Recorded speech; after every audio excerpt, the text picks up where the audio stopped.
Saan ka pupunta? Hindi pa ako tapos sa'yo. Ang dapat sa'yo, tinatanggalan ng pakpak. Walang iya ka, Delfin! Pagbabayaran mo ito! Bago nila akong mapatay, ikaw na muna ang uunahin ko! Alam mo labag sa batas ng mga pulis ang ginagawa mo! Kung ganon, tama ang ginala ko. Ikaw nga si Delfin Salazar. Humanda ka! Pinatay ng dog ang ako. Sinira mo ang mga plano ko. Kaya ang dapat sa'yo ay mamatay! Ngayon pa lang, ay nagpapasalamat na ako sa vigilante yun. Sana, tuloy-tuloy na ang pagpatay niya sa mga aswang. Ano to? Anong nangyayari sa akin? Bakit di ako makagalaw? Hindi ko magalaw ang katawan ko! Maging mga bakbak ko! Kung gano'n, pinaghahanap na pala ako ng pinuno ninyo. Pues, ipapakita ko sa kanya na hindi niya ako basta-basta mapapabagsak. Sige, salamat sa mahalagang impormasyon. Pero kailangan mo nang magpaalam! Magandang araw po sa inyo, Sir Blair.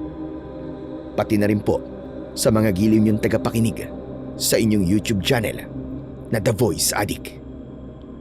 Ang kwentong ibabahagi ko po ay naganap taong 1990 sa probinsya ng Antique. Isa po kong pulis, ngunit hindi po ako kontento sa batas na ipinatutupad ko dahil naniniwala po kung may mga taong nakukulong nang walang kasalanan. Kaya naman, naging isa po kong vigilante. Hindi lang para pumatay ng tao, kundi para na rin sugpuin ang mga kampon ng kadiliman. At upang lubusan niyo po kung maunawaan, tawagin niyo na lamang po ako sa pangalang Delfin. At ito ang aking kwento.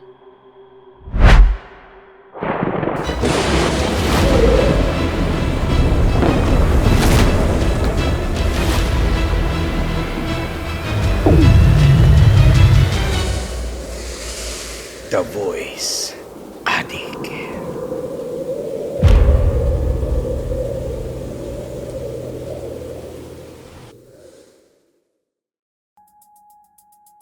Babala. Ang video na ito ay protektado ng copyright law. Ang anumang hindi otorisadong pag-download, pagkopya, pag-upload muli o re-upload, pag-edit o paggamit ng kabuuan o anumang bahagi ng video na ito nang walang nakasulat na pahintulot ng may-ari ay mahigpit na ipinagbabawal. Ang sino mang mapapatunayang lumabag sa copyright law ng Pilipinas o Republic Act No. 8293 o Intellectual Property Code of the Philippines ay maaaring maharap sa sumusunod na kaparusahan. Unang paglabag, pagkakakulong ng 1 hanggang 3 taon at multang 50,000 hanggang 150,000. Ikalawang paglabag, pagkakakulong ng 3 taon at 1 araw hanggang 6 na taon at multang 150,000 hanggang 500,000. Ikatlo at mga kasunod na paglabag, pagkakakulong ng 6 na taon at 1 araw hanggang 9 na taon at multang umaabot ng 500,000 hanggang 1,500,000 pesos.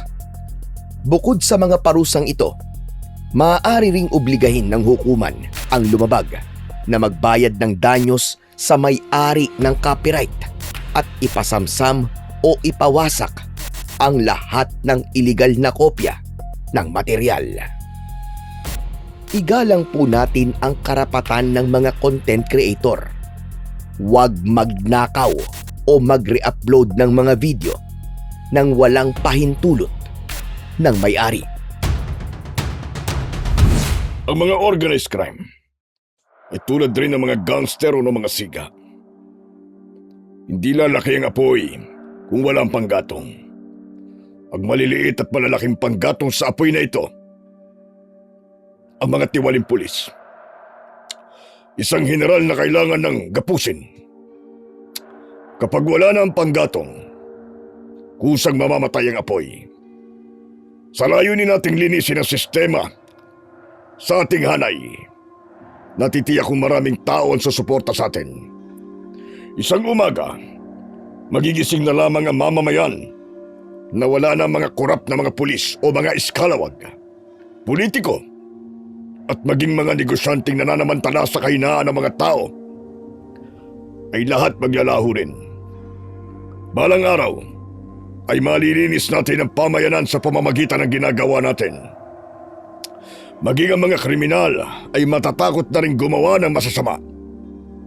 Dahil alam nila na ang ating ginagawa ay isang mabilisang pagpapairal ng batas at justisya para sa mga kapuspalad na pinagkaitan ng katarungan.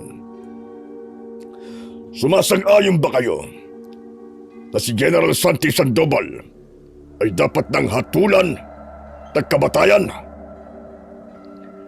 Sumasang-ayon po ko. Alinsunod sa batas natin mga vigilante. Ang mga kagaya niyang kurakot na pulis na ginagamit ang batas para makagawa ng kasalanan ay nararapat lamang na hatulan ng kamatayan. Bilang tugon sa inyong panukala na ubusin ang mga kagaya niyang pulis, binibigyan ko kayo ng karapatang tapusin na ang buhay ni General Sandoval. Siya ang magsisilbing halimbawa sa mga kagaya niyang pulis na nakagawa ng mga kasalanan at naging anay sa ating mga kapulisan upang patunayan na walang pinipili ang ating pangkat. Walang mayaman, pulis, politiko, o negosyante makakaligtas sa ating batas. Basta't napatunayang guilty, kamatayan ang nararapat na kaparusahan. So ordered. Sa isang pukpok ng maliit na maso o gavel ay isang buhay ang mawawala alinsunod sa batas naming ipinatutupad bilang miyembro ng samahan ng mga vigilante. Ako po, si SPO4 Delfin Salazar, ay napabilang sa samahang ito sapagkat naniniwala akong ang tiwaling mga pulis ay nararapat lamang na mamatay upang hindi natularan ng iba. Si ex-Major Alex Salazar ang pinuno namin, nakilala sa pagiging matinik na pulis at hindi kayang suhulan ng sinuman. Siya ang aking ama na mas piniling iwan ako alang-alang sa kanyang tungkulin noon. Meron akong isang kapatid sa ama at ni minsan ay hindi ko pa siya nakikita. Ngunit hindi nagbago ang pagtingin ko sa ama ko dahil hindi niya kami pinabayaan kahit nagkaroon pa siya ng isa pang pamilya. Saksi ako sa layunin niyang linisin ang lipunan. Gusto niyang ibigay ang katarungan sa mga taong hindi nakamit ang totoong hustisya. Pinaulanan namin ng bala ng baril ang katawan ni General Sandoval habang ito ay nakaposas at nakasabit sa estatwang may piring ang mga mata na may hawak na balanse ng katarungan. Saka namin siya nilapitan at sinaksak namin ng kutsilyo ang kanyang tagiliran bilang patunay na siya ay dumaan sa paglilitis ng mga vigilante. Ginagawa namin ang paghahatol sa buhay ng mga pulis na kurakot sa gitna mismo ng malawak na kagubatan sa isang probinsya sa Antique, kung saan meron kaming malaking bahay sa gitna ng kakahuyan na walang sino man ang nakakapasok dahil hindi ito madalas puntahan ng mga tao. Kilalang liblib ang lugar, kaya ito ang napili naming hideout para sa pagsasagawa ng paglilitis o execution. Ngunit nang inilabas na namin ang bangkay ni General Santi Sandoval, dinagsa kami ng mga kakaibang nilalang na may anyo ng tulad sa paniki. May palikpik sila sa ilalim ng kanilang mga tenga na abot hanggang baba. Matutulis ang kanilang mga tenga at singkit ang mapupula nilang mga mata. Ang mga kuko nila ay matutulis din na parabang dulo ng tarik ng manok. May mga tinik sila sa kanilang braso at kulay itim ang kanilang balat. Payat ang kanilang katawan na halos makikita sa kanilang balat ang bilang ng kanilang ribs at humpak na tiyan. Humuhuni sila na parabang tawa ng mangkukulam. Nakakakilabot ang anyo nila dahil sa kanilang buntot at mga pakpak na pumapagaspas upang sila ay makalipad. Lahat kami ay natulala. Mabuti na lang at malakas na sumigaw ang pinuno namin na si ex-Major Salazar. Mga kasama! Paputukan ng mga halimaw! Sabay-sabay kaming nagpaputok ng baril at tumama ang mga bala sa katawan nila. Pero hindi sila tinatablan. Dahil dito, mas lalo silang nagalit at dinagit nila ang mga kasama ko. Lahat sila inatake ng mga halimaw gamit ang kanilang mga kuko. Kitang-kita ko kung paano nilang winakwak ang tiyan ng mga kasama ko. At kahit nasa ere ang mga ito, kaya nilang lantakan ang katawan ng mga tao. Halos mabingi ako sa sigaw ng mga kasama ko habang kinakain ang lamang loob nila. Nawala ang tapang nila sa mga nilalang na umatake sa amin. Napansin ko na para bang gusto nilang kunin ang katawan ni General Santi Sandoval. Hanggang sa nagkasalubong kami ng paningin ng isa pang aswang. Pasugod siya sa akin. At kahit sharpshooter ako, hindi ito umubra sa halimaw. Muntik niya akong tamaan ng kagat niya, mabuti na lamang. At agad kumilos ang ama ko na si Major Salazar. Dinukot niya ang mata ng nilalang. Sa kanya ito sinaksak sa tagiliran gamit ang kutsilyo niya. Dahil abala siya sa pagtugi sa nilalang na umatake sa akin, hindi niya napansin ang isa pang halimaw na pabulusok ng lipad papunta sa kanya. Malakas akong napasigaw nang dinagit ng aswang ang aking ama. Tay! Tay! Anak! Tulungan mo ako! Tulungan mo ako! Tay! O ikaw! Bitiwan mo ang tatay ko! Ako ang harapin mo! Habang nakatingala ako, ay natulala ako. Nang mula sa ere, ay kita kong pinag-aagawan ng mga halimaw ang katawan ng ama ko. Bumaon ang mga kuko nila sa iba't ibang bahagi ng katawan ng tatay ko. Pumatak sa lupa ang kanyang dugo. Hindi agad ako nakagalaw sa kinatatayuan ko. At umagos ang mga luha ko sa aking pisngi. Sinubukan ko pang iligtas ang ama ko. Ngunit wala akong magawa dahil hindi sila abot ng mga kamay ko. Ganon din ang nangyari sa iba ko pang mga kasama. Namatay sila ng ganon-ganon na lang. Walang laban at hindi man lang sila nakapalag. Nang tignan ko ang katawan ni General Santi Sandoval, pinagtutulungan na siyang ilipad ng mga halimaw paitaas. Palatandaan na mahalaga sa kanila ang general na yon. Kaya siguro gano'n na lang ang galit ng mga ito sa amin. Mabilis ko silang nilapitan at pinaulanan ng bala kahit na alam ko na wala itong silbi. Saan kayo pupunta? Pagbabayaran niyo ang buhay ng mga kasama ko! Lalong-lalo na ng tatay ko! Pinaulanan ko ulit sila ng bala, ngunit tumagos lamang ito sa pakpak nila at sa katawan. Dahil naghihilom ang kanilang mga sugat, umikot ng lipad ang mga nilalang sa tapat ko at pagkatapos ay sabay-sabay silang umatake sa akin ng kalmot. Tinamaan ako sa iba't ibang bahagi ng katawan ko kaya nabitiwan ko ang aking baril. Naramdaman ko ang pagbaon ng kuko ng halimaw sa balikat ko at dinagit niya ako. Umangat ang mga paa ko sa lupa at inilipad niya ako paitaas. Dahil malakas ang nilalang, kinagat ko ang kanyang kamay, kaya nabitiwan niya ako. Bumagsak ako sa lupa at gumulong-gulong sa gilid ng bangin. Halos mapaigik ako sa labis na sakit ng katawan ko. Idagdag pa ang mga kalmot na nagkiwan ng malalalim na sugat sa balat ko. Hindi agad ako nakabangon. Aray ko! Napakasakit ng katawan ko! Tulungan niyo ako! Panginoon ko, protektahan niyo po ako laban sa mga nilalang na yun. Bakit kaya hindi sila tinatabla ng bala? Ha? Anong gagawin ko?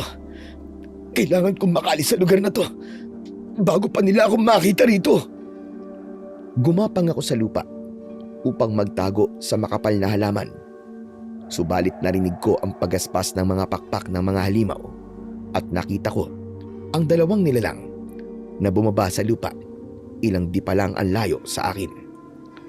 Mabilis silang sumugod at hinawakan nila ako sa mga paa. Akmang ililipad nila ako, ngunit ako ay nanlaban. Ginamit ko ang natitira kong lakas upang dukutin ang kanilang mga mata. Ang kuko ng isang halimaw, bumaon yun sa hita ko, kaya napasigaw ako ng malakas. Gumanti ako sa kanila ng sipa, kaya tuluyan silang bumagsak sa lupa at binitiwan nila ako. Kailangan ko na makalis dito. Hindi ako makakapayag na mamatay sa mga kamay ng mga halimaw na to. Dahil marami na akong sugat sa katawan at madilim pa ang paligid, gumapang ako papunta sa makapal na halaman para magtago. Huli ko nang napansin na gilid pala yun ng ilog at diretso akong bumagsak sa tubig. Mas lalong humapdi ang mga sugat ko nang mabasa ang buong katawan ko. Tinangay ako ng malakas na agos at kahit nasa tubig na ako ay pilit pa rin akong hinahabol ng ibang mga aswang na nakakita sa akin. Hindi talaga nila ako tinantanan at sa kagustuhan kong lumangoy papunta sa pangpang, tumama ang katawan ko sa malalaking bato. Hindi ako nakagalaw at ramdam ko ang labis na panghihina. Idagdag pa sa paghihirap ko na hindi ko na halos makita ang buong paligid. Ilang sandali pa, tumama naman ang ulo ko sa bato at batay sa ingay ng tubig, tinatangay ako sa bahagi ng ilog na may talon. Hindi nga ako nagkamali dahil pagpatak ng katawan ko sa ibaba ng ilog, tumama ang tagiliran ko sa mga bato. Dito na ako tuluyang nawalan ng malay. Nagising ang natutulog kong diwa sa mga boses na naririnig kong nag-uusap sa tabi ko. Lo, bakit niyo po ako pinipigilang i-report ang taong yan sa mga pulis? Di ba ho, nakita niyo naman, ang dami niyang sugat sa katawan ha. Baka kung saan po siya nanggaling. Baka mapahamak po tayo dyan, Lo. Wala kang ire-report sa mga pulis, iyo. Pero Lo, kailangan po malaman ng pamilya niya ang nangyari sa kanya. Sapat na po na tayo po ang gumamot at nangligtas sa kanya.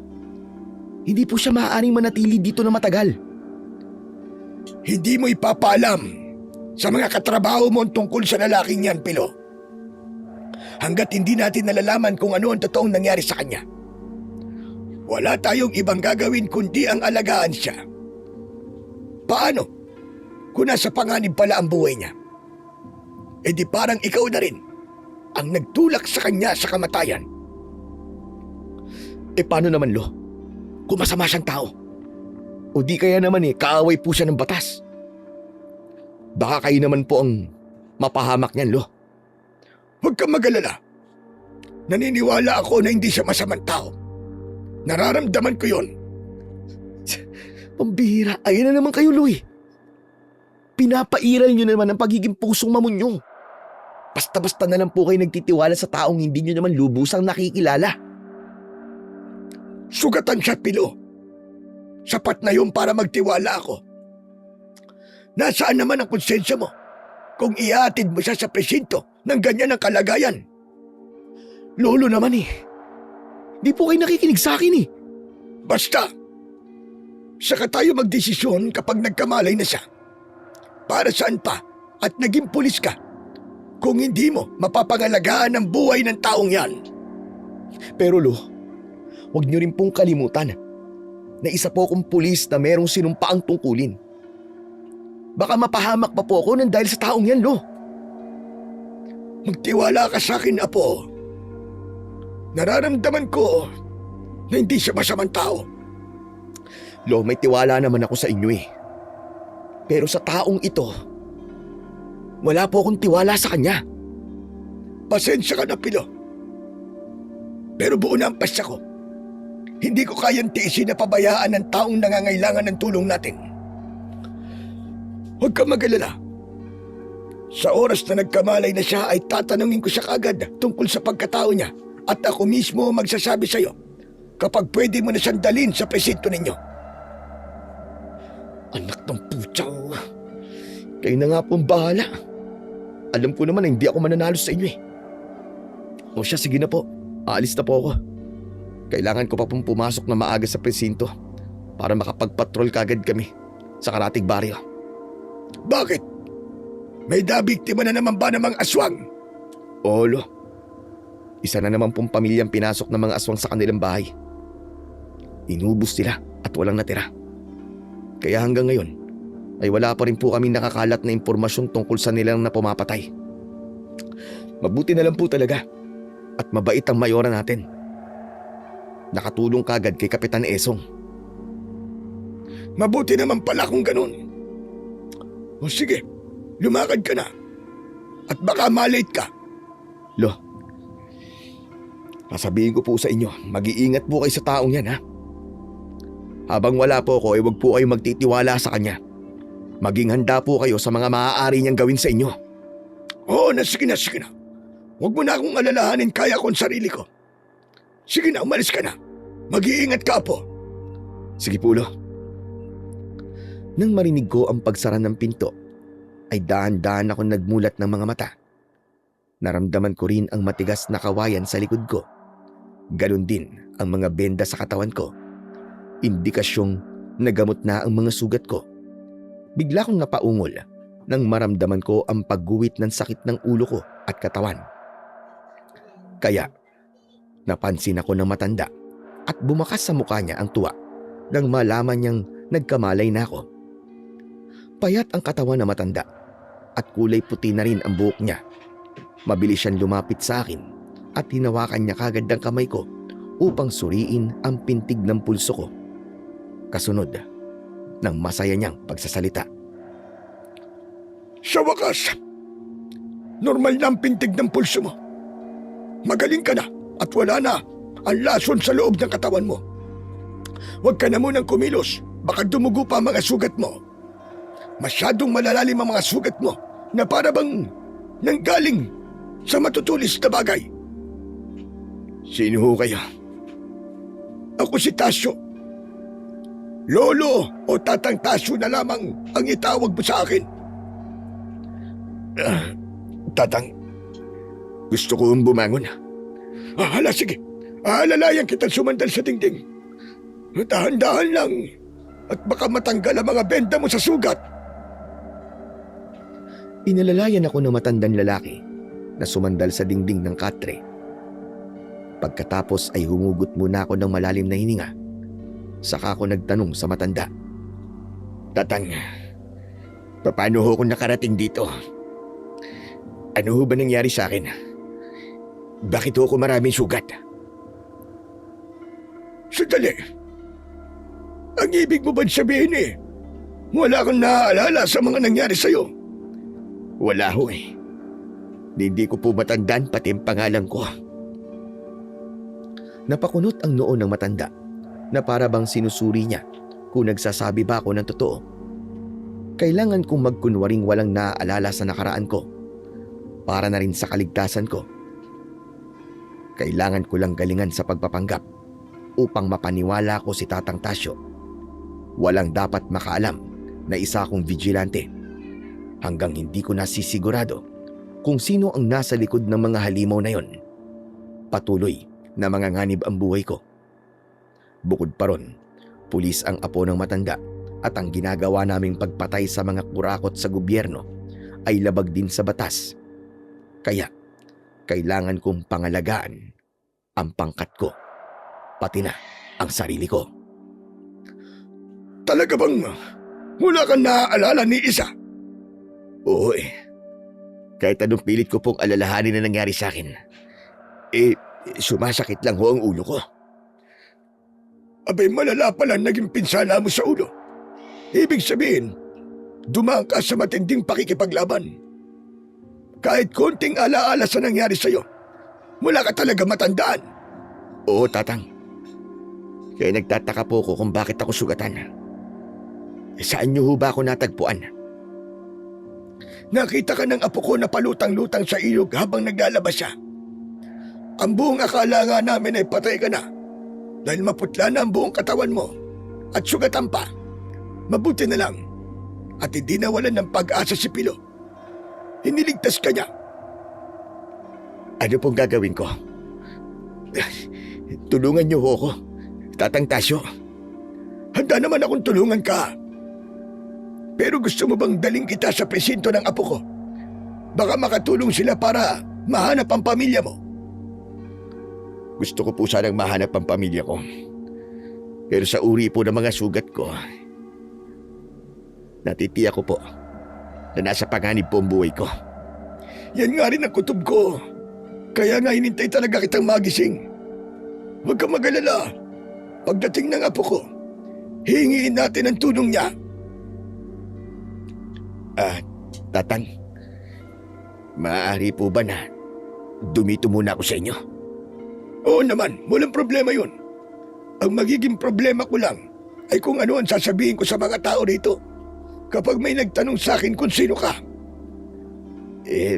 Kayo na ho ang bahala sa akin. Nag-aalala po ko na baka may nagtatangka ho sa buhay ko eh. Hindi na lang po ko aalis sa bahay nyo hanggat hindi ko po naaalala ang nakaraan ko. Kung sa bagay, ay baka pansamantala lang naman ang pagkawala ng alaala mo. Huwag mo nalang piliting alalahanin para hindi na sumakit ang ulo mo. Maraming salamat po ulit sa pagliligtas at pagkamot niyo po sa akin. Ay walang ano man yun. Sa tingin ko naman isa ka mabuting tao.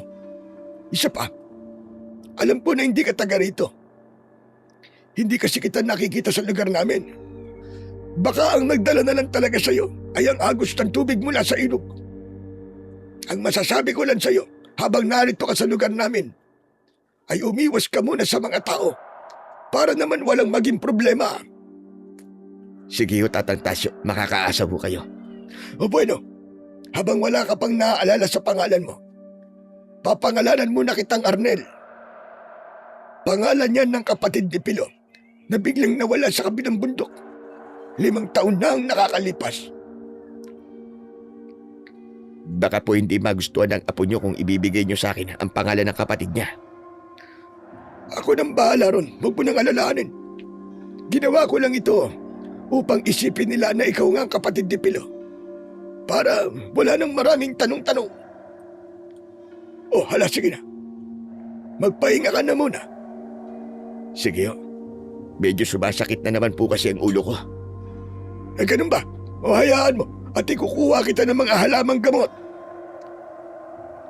Muli akong nahiga at lumabas naman ng silid si Tatang Tasyo. Saka ako nag-isip ng paraan kung paano ako kikilos sa lugar na yon. Hindi ako makakapayag na hindi managot ang mga halimaw na yon sa pagpatay nila sa mga kasama ko. Ngayon ko lang din nalaman na kaya pala nang hina ang katawan ko noon ay dahil may lason pala ang kalmot ng mga aswang. Pagsapit ng hapon ay narinig kong nagulat ang matanda sa biglang pagdating ni Pilo. Napaunat ako sa pagkakahiga ko dahil kailangan kong galingan sa pagpapanggap sa harap ng isang pulis. Maya-maya pa ay narinig ko ang palitan ng kanilang pag-uusap sa labas ng aking silid. Oh, Pilo apo, bakit ang aga yata ng uwi mo? Akala ko ba may lakad kayo? Ipinatigil po ng head namin ang pagpapatrolye. Natuntun na po kasi ang hideout ng mga vigilante. Nadiskubre po namin ang maraming bangkay ng mga tao sa lugar na yon. At napag-alaman po naming miyembro sila ng mga pulis sa kabilang lungsod. Ano? Pero paano silang namatay? Ang mga tao ron? Sa tingin ko po, inatake sila ng mga aswang. Halos magkandaluray-luray po kasi ang katawan nila. Matindi talaga ang galit ng mga nilalang na yun sa kanila. Pero syempre, hindi po yun ang nakalagay sa report. Ang sabi, inatake po sila ng mababangis na hayop. Hindi mo ba sinabi sa kanila na mga aswang ang may gawa nun? Hindi na po, Lo. Kasi isinirado na po kagad nila ang kaso ng mga vigilante. Alam niyo naman po, na hindi kinikilala ng batasan tungkol sa mga aswang. Kaya, nauwi lang po sa wala ang lahat ng mga pinaghirapan ko. Nakakapanghinayang naman. Lalo na at malaking tulong sa lipunan ang layunin ng mga vigilante. Lolo naman, kahit sabihin natin maganda ang hangarin nila, labag pa rin sa batas ang ginagawa nila. Lalo na at nalaman namin na mga pulis pala ang miyembro nila. Marami kasing lumalabas na espekulasyon tungkol sa grupong yon. Anong ibig mo sabihin? Ang mga vigilante po, kung hahayaan silang gawin ang gusto nila, maaaring gamitin sila sa paggawa ng masama. Meron din po silang sinusunod na pinuno. Paano? Kung paghatol po nila sa buhay ng isang tao ay bunga lang ng maling paratang sa kanya, sige nga. Kaya kahit kailan, hindi ako matutuwa sa ginagawa ng isang vigilante. Para sa akin, kalaban din po sila ng batas. Wala silang pinagkaiba sa mga kriminal. Sa tingin ko naman, ay nangangalap lang din sila ng impormasyon tungkol sa taong hinahatulan nila. Pero ngayong wala na sila, sino pang magtatanggol sa mga taong tunay na inaapi ng batas? Masyado pong malaki ang paghanga niyo sa grupong yun ah. Kaya lang minalas sila eh. Dahil ang huli nilang hinatulan ay pinuno siguro ng mga aswang. Kaya yun, sila naman ang hinatulan. Pero kahit sarado na po ang kaso, lihim pa rin ako mag-iimbestiga. Lalo pa at may isang general ang nawawala bagong insidenteng yun. Ikaw ang bahala. Kaya lang mag-iingat ka po. Dahil natitiyak ko na mag-aasik ng lagim ang mga aswang upang ipagigante ang pinuno nila na pinatay ng mga vigilante. Ganun na nga po, Lo. Siya nga po pala. Gising na po ba ang taong tinulungan natin? Oo, gising na. Kaya lang wala siyang maalala sa nakaraan niya. Ano? Paano nangyari yun? Sa tingin ko, malala ang pinsalang tinamo niya sa ulo. Pero pansamantala lamang yon. Sigurado kung babalik din ang lahat ng alaala niya.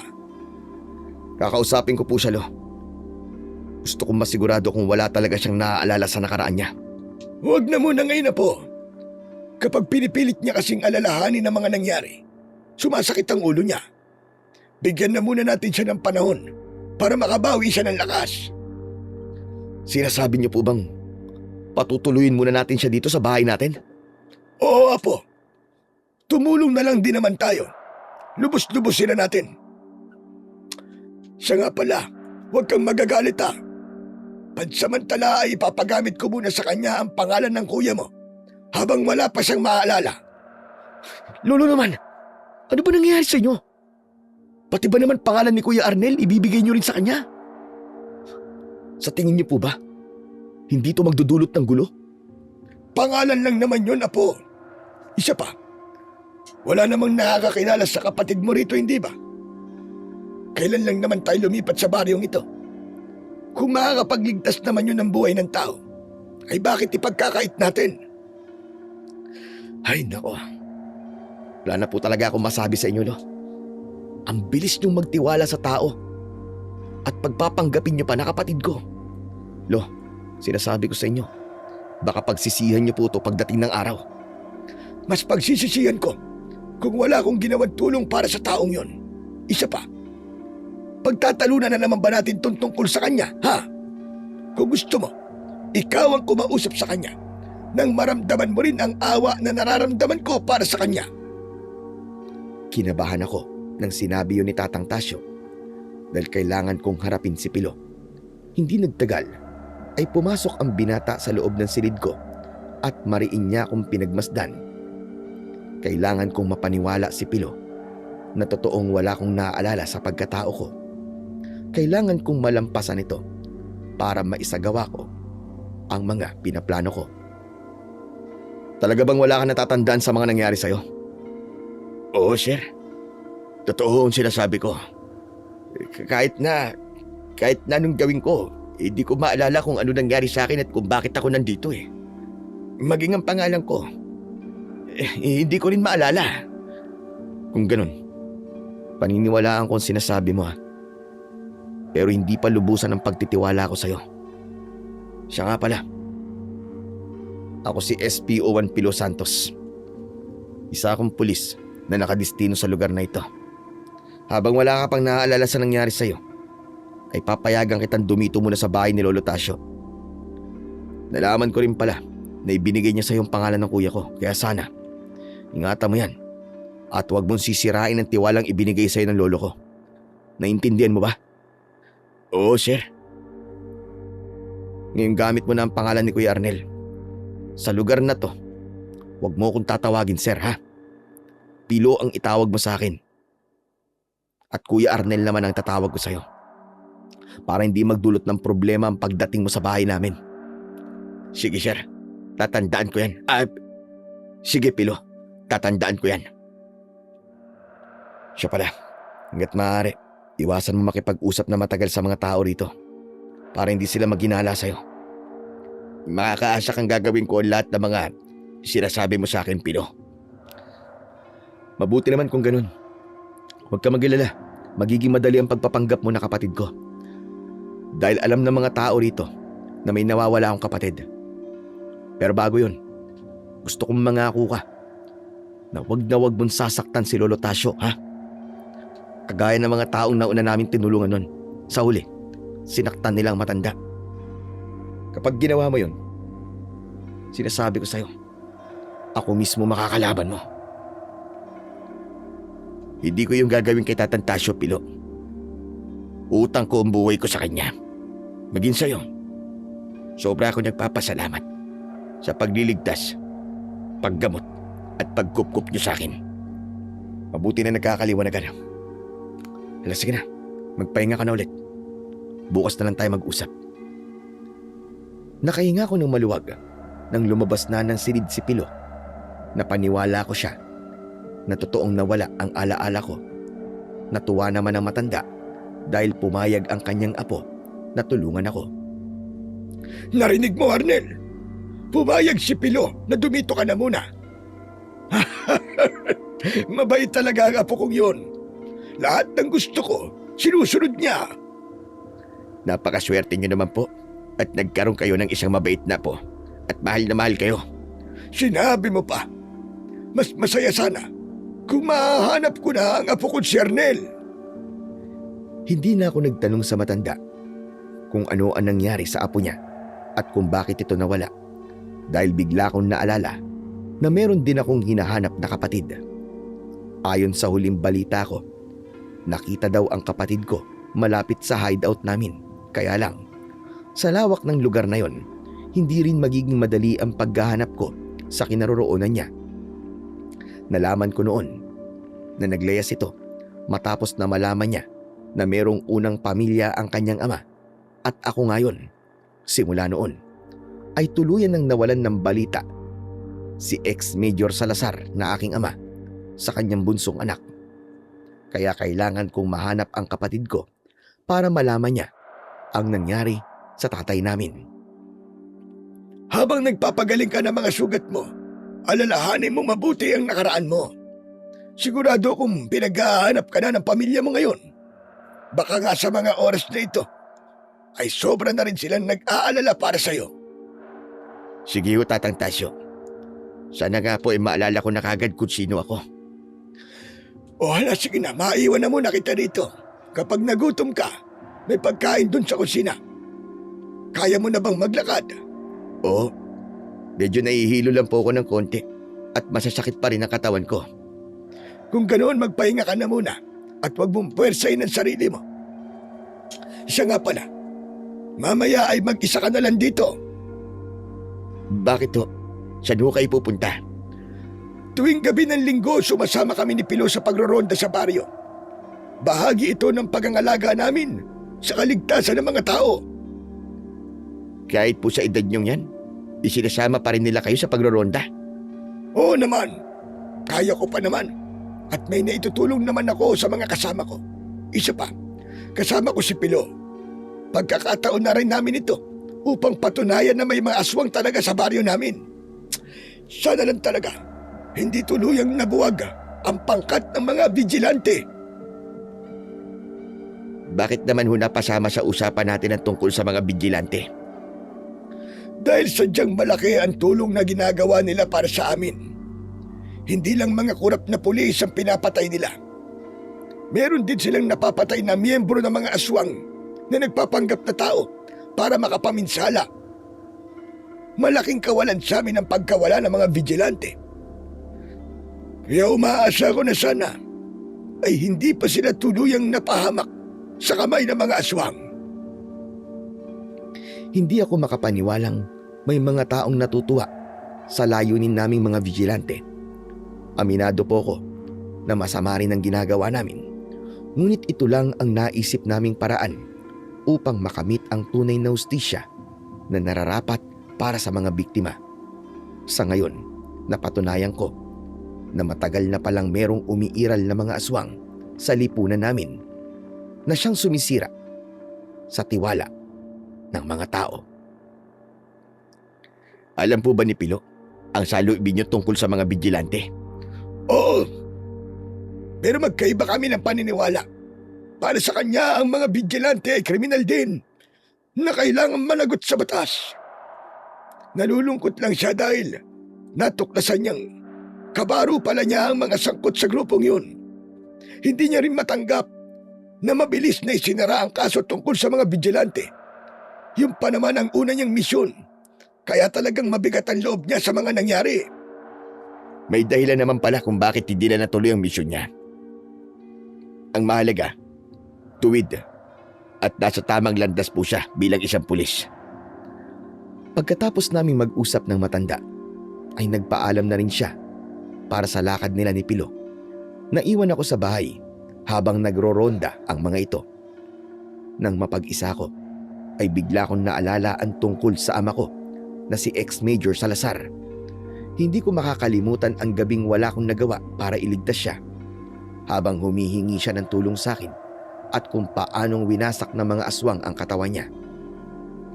Tahimik ako napaiyak upang ipagluksa ang pagkawala ng tatay ko. Hindi ko man lang siya nakasama na matagal. Ngunit bago siya nawala, sinabi niya na sana magkita na kami ng bunso kong kapatid. Pagkalipas ng 2 araw na pamamalagi ko sa bahay ng maglolo, ay tuluyan ko nang nabawi ang lakas ko. Nakakapagsibak na rin ako ng kahoy at nakakatulong na rin ako sa matanda sa pagluluto at pagtatanim ng mga gulay. Isang umaga, habang nagtitiklop ako ng mga damit na nilaban ko, narinig kong nagkakagulo ang mga tao sa labas ng bahay. Naririnig ko rin ang masayang boses ni Tatang Tasyo habang binabati niya ang mga bagong dating na bisita. Magandang umaga po sa inyo, Mayora. Salamat naman po at bumisita po kayo rito. Talagang sinadya ko kayong bisitahin, Tatay Tasyo, upang personal na ihatid sa inyo ang ayuda para sa mga taga rito. Nang sumilip ako sa bintana, nakita ko ang isang babae na halos kasing edad ko. Maputi, matangkad, at malinis siyang tignan sa kanyang kulay puting damit. Kasama niya ang kapitan at mga tanod na siyang may dala ng mga relief goods mula sa malaking truck na nakaparada sa tapat ng bahay ni Tatang Tasyo. Ibinaba ng mga tanod ang mga karton. Sa kanila dinadala sa kubong malapit sa puno ng mangga. Matamis ang ngiti ng babae habang sinasalubong siya ng mga tao. Mula sa kinaroroonan ko, dinig na dinig ko ang mga pinag-uusapan nila. Naku!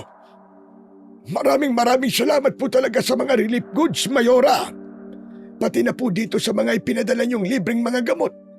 Abay, napakalaking tulong po talaga nito para sa amin.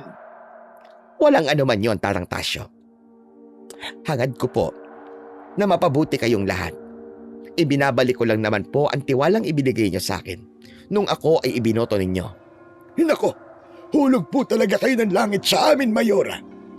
Yung ibang mga politiko dyan, pagkatapos nilang manalo, kinalimutan na po nila ang mga pangako nila. Pero kayo, tinupad niyo po ang pangako niyo sa amin. Dahil yun naman po talagang nararapat, Tatang Tasyo. Hindi ko po sisirain ang tiwala ng mga tao sa akin. Siya nga po pala, nabalitaan ko pong nahanap niyo na raw ang nawawala niyong apo. Kumusta naman po siya? Ayos lang siya, Mayora. Nagpapagaling lang po siya sa mga sugat niya Mabuti nga po't nakabalik na siya. Eh, paano nyo nga po pala nalaman ang tungkol kay Arnel?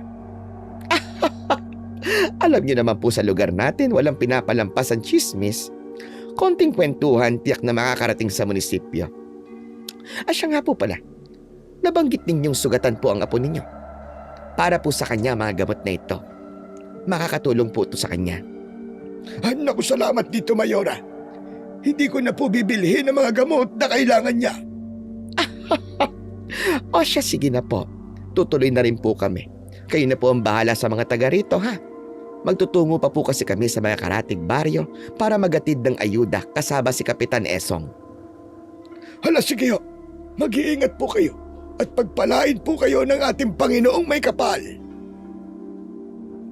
Habang nakikita ko ang kilos at matamis na ngiti ng mayor, ay naisip ko na sana lahat ng mga nanunungkulan sa gobyerno ay ganito. May tunay na malasakit sa mga tao at hindi nakakalimot sa kanilang mga ipinangako.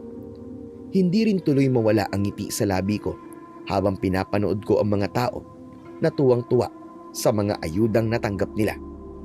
Hindi nagtagal ay umalis na ang mayor nila at naiwan si Tatang Tasyo na abala naman sa pamamahagi ng mga ayuda. Katulong niya ang mga tanod habang ang kapitan ng baryo ay sumama kay Mayora. Napansin ko na disiplinado ang mga tao sa lugar na yon.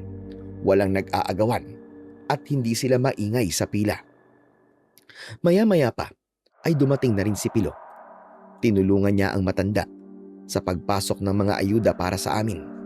Ako naman ay nakitulong na rin sa mga kariton na binubuhat. Saka iniabot ng matanda ang gamot para sa mga sugat ko. Napakabait naman po pala ng mayor nyo, Tatang Tasyo. Sinabi mo pa.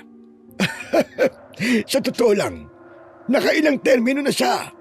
Hindi siya napapalitan dahil talaga namang maganda ang pamamalakad niya sa mga lugar na nasasakupan niya. Sus, ang sabihin nyo lo, crush nyo lang po si Mayor Elena. Jesus Maria Joseph tong bata ka rin. Para ko ng anak si Mayora, pambihira ka naman. Kung di ko pa po alam, palusot nyo lang yun eh. Nalaman ko nga po na ipinangangampanya nyo pa siya noong nakaraang halalan eh. Ano namang masama ron? Hindi ba't magaling namang mayor ang ipinangangampanya ko? Ay, tigilan mo na nga ako, Pilo. Baka maniwala pa to si Arnel sa mga pinagsasabi mo. Naku, baka mamaya kung ano pang isipin niya. Huwag ko kayo mag-alala, Tatang Tasyo. Di naman po ako naniniwalang crush nyo nga si Mayor eh. Di naman po kasi namumula mukha nyo eh. Aba? Halalo? Tignan nyo mukha nyo, bakit pulang-pula yan? Ay nako, pambihira at pinagtutulungan niyo akong dalawa. Magsitigil lang nga kayo. Tatang Tasyo, matanong ko lang. Ano ho bang mga nagawa niya at ganyan na lamang ang papuring ibinibigay niyo sa kanya? Yun ba? Dahil siya lang naman ang politikong nakilala ko na mabilis na nakapagbibigay ng tulong sa mga taong nangangailangan. Kagaya halimbawa ng mga nasalanta ng bagyo, namatayan ng kaanak na walang perang pampalibing. Aba, siya agad ang nakakatulong.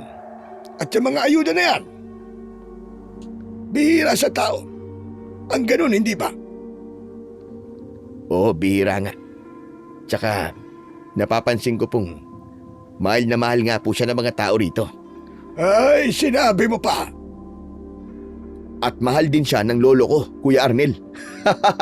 Abat, talaga bang pinagloloko mo kung bata ka, ha? Natawa na lang ako sa kulitan na yon ng maglolo. Para akong nagkaroon ng pangalawang pamilya sa katauhan nilang dalawa. Masarap pala sa pakiramdam na merong tumatawag sa akin na kuya na kahit kailan ay hindi ko pa nararanasan. Bigla akong sumeryoso nang maalala ko ang ginawa kong kasalanan sa kanila. Dahil sa oras na malaman nila na nagpanggap lang ako, tiyak na mawawala sila sa akin at magbabago ang pakikitungo nila sa akin. Ang totoo po, Sir Blair, wala talaga akong pamilyang uuwian. Wala na akong ina at hindi po ako nagkaroon ng asawa at anak. Pihikan po kasi ako sa babae, lalo na. At palagi kong nakikita ang sitwasyon noon ng mga katrabaho kong pulis. Umuuwi silang may ibang lalaki ang asawa nila. At ang iba, aksidente nilang napapatay ang asawa nila dahil sa galit at selos. Ayoko pong mangyari yon sa akin. Kaya naman, sabik ako sa ganitong uri ng pamumuhay ang magkaroon ng pamilya na naisip ko lang nung nagkakaedad na ako. Ang masayang kulitan ng maglolo at labis na tuwa ng mga tao dahil sa relief goods na ipinamahagi ni Mayora Elena ay napalitan ng takot at nakakabahalang eksena. Dahil kinabukasan ay ginulat ang mga tao ng bangkay ng isang lalaki na natagpuan sa gilid ng kalsada. Naliligo ito sa sarili niyang dugo habang wakwak ang tiyan at butas ang leeg nito. Kapansin-pansin din na putol ang kanyang mga kamay at dinukot pa ang kanyang mga mata. Kinilabutan ako sa karumal-dumal na sinapit ng biktima. Ilang saglit pa ay dumating na rin sina Pilo at ang mga kasama niya upang suriin ang katawan ng biktima. Grabe naman ang sinapit ng biktima to. Wala man lang awang may gawa nito sa kanya. Talaga namang walang awa ang mga kampo ng kadiliman, Apo. Kung tinatanggap lang sana sa batasan tungkol sa mga aswang. Matagal ko nang iniligay sa report ko na aswang talaga may gawa nito sa mga biktima. Talagang mahirap paniwalaan kung aswang ang sasabihin mo, Pilo. Lalo pa kung wala ka namang pruweba. Tulad ng dati, may iiwan naman sa area ang investigasyon, lalo na kapag walang lumulutang na testigo. Ito na nga ang inaalala ko noon, Pilo. Nang mamatay ang pinuno ng mga aswang, sigurado ko mag-aasik ng lagi mga alagad niya para ipagiganti ang pagkamatay ng kanilang pinuno. Tama po kayo. Kaya lang marami ang madadamay. Hindi po ba't dati naman kayong manunugis ng mga aswang, Lo? Ano po kaya ang dapat gawin para mahuli ang aswang na pumatay sa biktima? Napatitig ako sa muka ni Tatang Tasyo dahil hindi ako makapaniwalang manunugis ng aswang ang matanda. Kaya tiyak na alam na rin ito na ang mga tinamukong sugat noon ay kagagawa ng aswang. Pero wala namang nababanggit sa akin na matanda. Sinagot din ni Tatang Tasyo ang tanong ni Pilo at sinabi niya na hindi niya alam kung paanong mahuhuli ang salarin. Habang nakikiusyoso kami sa ginagawa ng mga pulis, may dumating pa na isang tanod at sinabi niyang may 2 pang biktima ang natagpuan sa Kakahuyan. Kaya agad kaming nagtungo roon kasama ang matanda. Pagdating namin doon, tumambad sa aming paningin ang sinapit ng 2 biktima. Ganon din ang itsura ng katawan ng 2 bangkay sa naunang biktima. Wakwak din ang tiyan at putol ang mga kamay. Dinukot ang mga mata at meron silang malalim na butas sa leeg na para bang tinusok ito ng matulis na bagay. Tsak naiisipin ng ibang mga pulis na mabangis na hayop lang talaga ang may gawa nito sa mga biktima. Tama ka, Apo.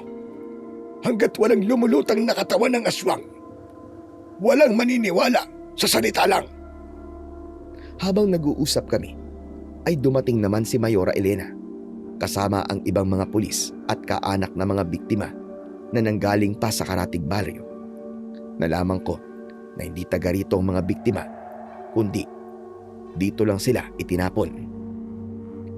Hindi nga maganda ang nangyayaring ito sa lugar nyo, Kapitan Esong. Dapat natin pagplanuhan ang paghuli sa mabangis na hayop na yan. Tatang Tasyo, bilang pinuno ng Ronda Patrol, sumama na rin po kayo sa amin sa barangay para mapag-usapan natin ang unang hakbang sa pagpapanatili ng kaligtasan sa lugar natin. Sumama ka na rin, Pilo. Susunod na lang po ako sa inyo, Mayora. Tapusin ko lang po itong report ko. Tara na muna, Arnel. Umalis na tayo rito. Naramdaman ko na para bang napatitig sa mukha ko si Mayora Elena. Kinabahan ako. Baka pagdudahan niya ang pagkatao ko. Kaya siguro inilayo na rin ako ng matanda sa lugar na yon upang hindi ako makaagaw ng atensyon sa iba. At pagdating ko sa bahay ay agad na nagsalita ang matanda. Huwag ka munang lumabas ng bahay, Arnel. Iba ang lugar na ito. Kung sino ang bago ang muka, siyang pinaghihinalaan suspek. Ayokong dumating ang araw na ikaw ang itinuturo nilang dahilan sa sunod-sunod na pagkamatay ng mga tao rito. Naiintindihan ko, Tatang Tasyo. Medyo gagabihin na kami sa pag-uwi, ha? Ikaw na muna ang bahala rito sa bahay. Oo, mag-iingat ho kayo, Tatang Tasyo. Pagkatapos ng pangyayaring yon, ay naging mahigpit na ang mga tanod sa pagbabantay sa baryo. Nagpatupad sila ng malawakang karpyo at palit-palit ang mga tao sa pagbabantay sa buong lugar. 6:00 pa lang ng gabi ay kailangang nasa loob na ng bahay ang mga tao. Kaya naman, palagi ring wala si Tatang Tasyo at ako lang ang naiiwan sa bahay. Naging maagap din sa pagtulong pinansyal ang mayora na si Elena para sa mga miyembro ng Ronda Patrol ng barangay. Isang gabi, habang nag-iisa ako sa bahay, ay may narinig akong mahinang boses ng isang batang lalaki sa likod mismo ng kusina namin. Tulong! Tulungan niyo po ako, Lolo Tasyo! Kuya Pilo! Tulungan niyo po ako! Kinilabutan ako. Kahit hindi ko nakikita ang bata, ay alam kong sugatan ito dahil sa boses niya. Kaya agad akong nagtungo sa kusina at binuksan ang pintuan nito. Tumambad sa paningin ko ang isang batang lalaki na nakadapa sa lupa. Sugatan, nangihina at maraming dugo sa katawan. Bata, ano nangyari sa'yo? Manong, tulungan niyo po ako. Ang sakit po ng mga sugat ko.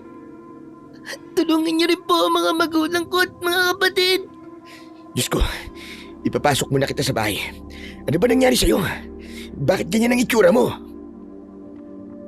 May aswang. Inatake po ang pamilya ko ng mga aswang na yun. Ang mga magulang ko po, Manong, nasa panganib po sila. Hindi kita matutulungan dahil hindi ko alam kung saan kayo nakatira. Bata! Hoy, bata, gumising ka! Bata! Dahil sa labis na pagod at sa dami siguro ng sugat at dugo na nawala sa kanya, agad siyang nawalan ng malay. Kaya mabilis ko siyang binuhat at dinala sa silid ko. Nilinisan ko kagad ang mga sugat niya. At napansin ko na nagmula yon sa kalmot ng mga aswang. Ikinuha ko na rin siya ng mga pangpalit na damit. Hindi ako mapakali ng oras na yon. Gustong-gusto kong tulungan ang bata at iligtas ang mga magulang niya. Ngunit hindi ko alam kung saan siya nakatira. Mabuti na lang at dumating na kagad ang maglolo. Sinabi ko sa kanila ang tungkol sa bata na tinulungan ko. Aba! Aba si Dodong ito! Doon siya nakatira sa gitna ng palayan. Naku, Pilo, kailangan natin puntahan ang bahay nila. Baka inatake nga ng mga aswang ang pamilya niya. Lo, ako na lang po pupunta. Delikado na po para sa inyo. Ako na lang ang sasama sa iyo, Pilo. Tatang Tasyo, kayo na lang po sana ang bahala sa bata. Mabuti pa nga. At para magamot ko ulit ang mga sugat ni Dodong, mag-iingat kayong dalawa. Tara na, Kuya Arnel. Teka, kailangan ko pala magdala ng armas. Arnel, gamitin mo muna ang itak ko. Ayun, nakasabit dun sa dingding, kunin mo na lang. Mabilis kong kinuha ang itak sa dingding at agad ko tong itinali sa bewang ko. Dala ang gasera ay mabilis naming tinahak ang daan patungo nga sa bahay ni Dodong.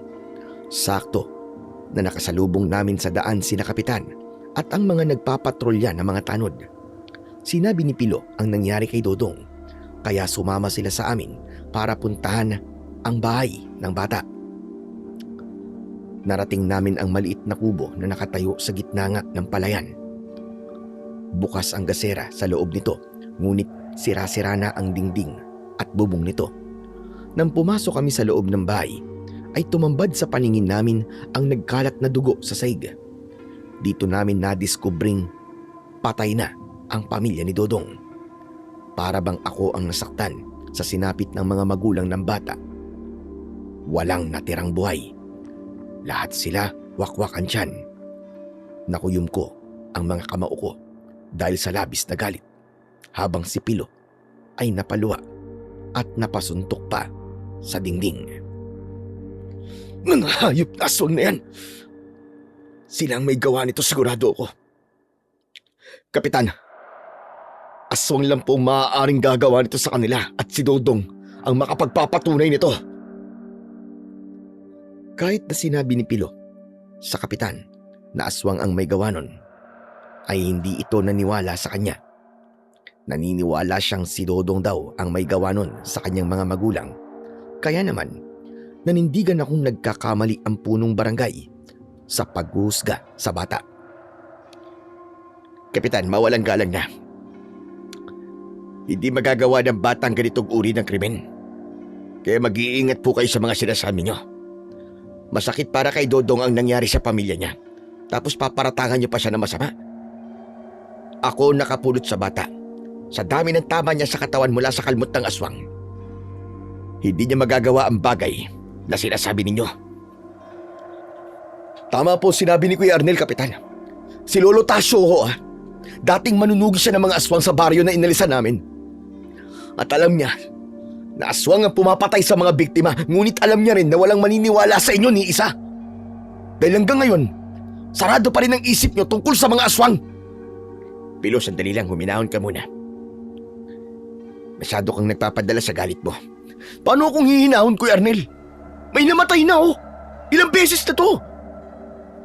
Di lang isa, kundi marami na. Pero ni minsan, hindi nila iniisip na aswang nga may gawa nito sa mga biktima. Hanggang kailan sila magbubulag-bulagan? Kapag ba naubos na ang mga tao rito? Ha? Ganun ba? Meron na magpapatunay na totoo ang aswang. Pero iniisip pa rin nila si Dodong ang salarin. Hindi ko hahayaang mangyari yun. Ako magpapatunay na walang kasalanan si Dodong. Sana maniwala sila sa iyo, Kuya Arnel. Baka nga pati ikaw pagdudahan pa ng mga tao Maniniwala lang sila kapag may aswang nalulutang o makikita mismo nila. Pero wala Ganito naman talaga ang kalakaran sa baryong to Masyadong bulag sa katotohanan. Nang muli kong sulyapan ang mga bangkay, ay para bang may libu-libong kutsilyo na sumasaksak sa puso ko. Lalo na nang mapatingin ako sa lalaking nakadapa sa sahig. Sa tingin ko, siya ang tatay ni Dodong. Kinabukasan nga ay kumalat na kagad ang balita tungkol sa nangyari sa pamilya ng bata. Nagpaabot na rin ng tulong si Mayora para kay Dodong at sinagot niya ang pagpapalibing sa mag-anak. Hindi nagtagala ay nawala rin ang pagdududa ni Kapitan Esong para kay Dodong dahil nakita niya ang tinamong mga sugat ng bata, ngunit hindi pa rin ito naniwalang may aswang sa baryo.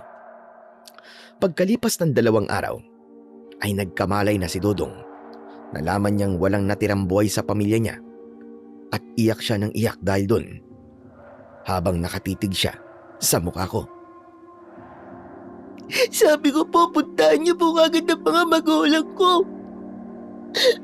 Bakit di po agad kayo nagpunta? Patawarin mo ko, Dodong. Hindi ko nga alam kung saan ka nakatira. Isa pa, bigla kang nawalan ng malay. Kaya mas inuna kitang iligtas. Totoo ang sinasabi sa'yo ni Arnel, Dodong. Hindi kanya kilala. Kaya hindi niya alam kung saan pupunta ng pamilya mo. Tama po kayo. Alam ko po na hindi siya taga rito at hindi po siya ang totoong Arnel. Alam ko po kung nasa ng kapatid ni Kuya Pilo. Kaya Manong, sino po ba talaga kayo? Hindi agad ako nakapagsalita dahil sa sinabing ni Dodong. Maging sina Pilo at Tatang Tasyo ay nagulat din. Sandali lamang. Paano mong nalaman ang tungkol sa bagay na ito, Dodong? Nakita ko po na may dinadalaw po kayong puntod na ang pangalan ay Arnel. Alam din po ni tatay na matagal nang patay ang kapatid ni Kuya Pilo. Teka. Anong sabi mo, Dodong? Sabi po ni tatay, dito namatay si Kuya Arnel. Kaya dito na rin po kayo nanirahan ni Lolo Pilo. Pinatay daw po ng mga aswang ang kapatid nyo. Naluluwang napatingin si Pilo sa gawi ni Tatang Tasyo. Ibig sabihin, hindi niya alam na matagal na palang namatay ang kapatid niya na inilihim naman sa kanya ng matanda. Ano to, Lo? Lo, ano to? Bakit? Bakit nyo nagawa sa akin to? Magpapaliwanag ako. Patawarin mo ako, Apo. Hindi ko masabi sa'yo. Dahil ganyan nga ang magiging reaksyon mo. Niloko niyo ako eh. Niloko niyo ako! Nagsinungaling kayo sa akin! Hindi na napigilan ni Tatang Tasyo si Pilo nang tumakbo ito palabas ng bahay. Akmang hahabulin niya ito, ngunit pinigilan ko ang matanda at sinabi ko sa kanya na hayaan mo nang mapag-isa si Pilo. Dahil sa revelasyong natuklasan ni Pilo, hindi niya kinakausap si Tatang Tasyo. Pero pagkalipas ng 3 araw, ay hindi na natiis ng matanda ang kanyang apo. Kinausap niya ito ng masinsinan at nagpasya na siyang dalhin si Pilo sa puntod ng kanyang kapatid. Pagbalik nila, ay magkasundo na ang dalawa at mukhang nagkapatawaran na. Binilinan din nila si Dodong na walang dapat makaalam ng tungkol sa totoong pagkatao ko at kung nasaan ang totoong Arnel. Pumayag naman si Dodong dahil naiintindihan niya kung bakit kailangang gawin yon. Bandang hapon, kinausap namin ng bata tungkol sa mga aswang na umatake sa pamilya niya. May iba pala tayo ng usapan, Dodong. Natatandaan mo ba kung ano ang itsura ng mga aswang na umatake sa bahay niyo? Opo, natatandaan ko po. Hindi ko po makakalimutan po ang anyo nila. Ano ang itsura nila? Kawig po sila ng paniki na may kakayahan din po lumipad. Tapos po, ang buntot po nila ang ginagamit nilang panggapos sa katawan ng biktima. Ang dulo po nito ay kasing tulis po ng tari ng manok na kaya pong butasin ang leeg ng tao.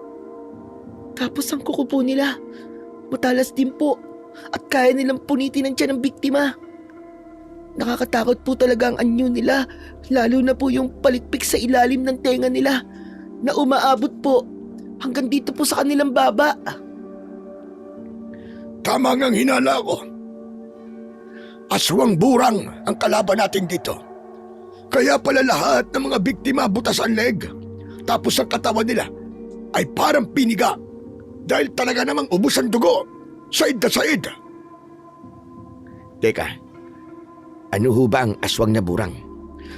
Ang mga burang ay sinaunang aswang na kinilala bilang pinakamalakas na uri ng wakwak.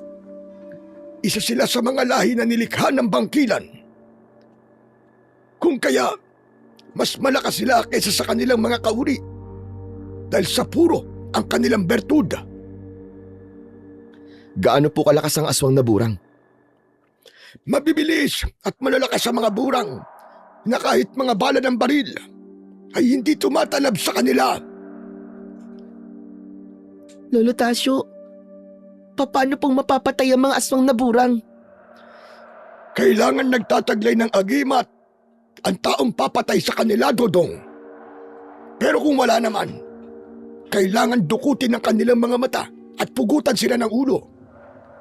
Mabisang pampatay rin sa kanila ay dukutin sa tiyan nila ang kanilang bertud na iniingatan. Bigla kong naalala na napatay namin si General Santi Sandoval gamit lang ang baril at kutsilyo. Ibig sabihin ay hindi siya aswang. Nahulog tuloy ako sa malalim na pag-iisip dahil tao pala ang pinuno ng mga aswang. Parang ang hirap namang paniwalaan. Pagkatapos naming mag-usap tungkol sa mga aswang na burang, nabaling naman ang usapan namin kay Pilo. Nakaupo siya sa bangko sa harap ng lamesa habang nililinisan niya ang kanyang baril. Siya nga pala, Pilo. Kumusta ang bagong kasong hawak mo? Ayos naman po. May nakuha na po akong mga impormasyon. Habang nag-iimbestiga kami, lihim na rin po ako nagtatanong-tanong tungkol po sa mga aswang na yon. Kuya, bakit hindi po kayo humingi ng tulong sa mga vigilante? Nagulat ako sa huling sinabi ni Dodong, kaya nakita ko rin ang naging reaksyon ni Pilo. Wala na mga vigilante, Dodong. Patay na silang lahat. Pinatay din sila ng mga burang. Oh? Naku, paano na yan? Sila pa naman po ang inaasahan kong mahihingan ko ng tulong para patayin ang mga aswang na pumatay sa mga magulang ko. Wala na pala. Paano yan? Kung wala na po sila. Dodong, ang mga vigilante ay hindi sagot sa ustisya para sa pamilya mo. Yan ang tatandaan mo.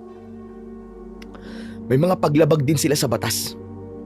Tsaka mabuti na yung wala na sila. Binabaliwala na kasi ng mga tao mga pulis dahil alam nilang may mga vigilanteng tutulong sa kanila. Nakita ko na bahagyang nalungkot ang mukha ng bata. Kaya sinabi ko sa sarili ko na panahon na para simulan ko na ang paghahanap sa mga aswang na burang, lalo na at meron na akong kaalaman kung paano sila mapapatay. Pero isang hapon, kinausap ako ni Dodong. Hiningi niya ang tulong ko dahil nararamdaman daw niyang ako ang makakatulong sa kanya. Sinabi niyang may alam siya tungkol sa agimat na maaari daw niyang ibigay sa akin. Basta't patayin ko raw ang mga burang. Totoo ba ang sinasabi mo, Dodong? Pwede bang sa ating dalawa na lang ito? Tayo na lang ang makakalam ng tungkol sa agimat na sinasabi mo. Opo, kaya nga po kayo lang po ang kinausap ko tungkol po sa agimat eh. Nalaman ko mula sa bata na may tangan na agimat ang kanyang ama na siyang dahilan kung bakit pinatay ito. Ibig sabihin, mahalaga ang agimat na yon sa mga aswang at kinailangan pang may magbuwis ng buhay para dito. Kaya naman, pagsapit ng gabi, sinamahan ko si Dodong sa bahay niya. Dala lang namin noon ang gasera at itak. Itinuro niya sa akin kung saan ibinaon ang agimat ng kanyang ama na tinawag niya na pamako. Mababaw lang ang pagkakabao nito, kaya madali kong nahukay ang maliit na kahon. Binuksan ko ito at tumambad sa paningin ko ang kwintas na may palawit na kulay berdeng bato. Nakabalot ito sa papel na may nakasulat na orasyon. Para daw ito sa kapangyarihan ng agimat na agad ko namang tinandaan. Ngunit ang mas umagaw ng atensyon ko ay ang lumang larawan ng aking ama sa loob ng kahon. Kaya hindi na ako nakatiis. Tinanong ko na kagad si Dodong. Dodong, kilala mo ba ang lalaking ito? Nakatabi ng binatang nakaupo sa bangko. Anong pangalan niya? Sabi po ni tatay sa akin, ama niya raw po yan pero hindi ko po alam kung ano po ang pangalan eh.